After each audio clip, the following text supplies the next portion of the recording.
Chapter 4, Narrator's Notes. Listeners, this is your narrator.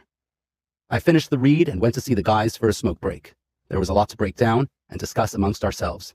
I wanted to hear their opinions before I gave a few narrator notes. Yes, it's clearly a memoir, a telling of his life.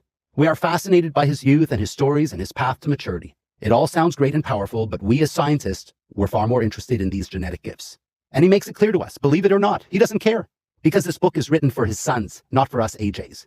What a unique way of dealing with us readers, almost as an afterthought. But still, as scientists, we look for attention to detail so we can proceed with our research. He has them all. He takes us down the path one step at a time. This is what we expect as men of logic. The tie-in to the 7 deadly sins was unique.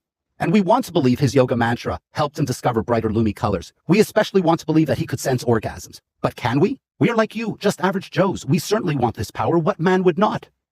This chapter is written by a man that experienced the lows of life and found a way to pull himself back out. It is filled with details straight out of his experiences and his diary. We all agreed that the lessons he learned on his own are lessons well taught to children. And then the poetry. At first they laughed at it, found it odd and bizarre, but overall having the opinion that it was unrequired. I heard one guy say, "We have to hear his poetry throughout the book. Oh, that's weird." Even though I reminded him that it was for his sons, he would not budge. And then I told them all that I had discovered a secret within the poetry that only a reader would see, never a listener.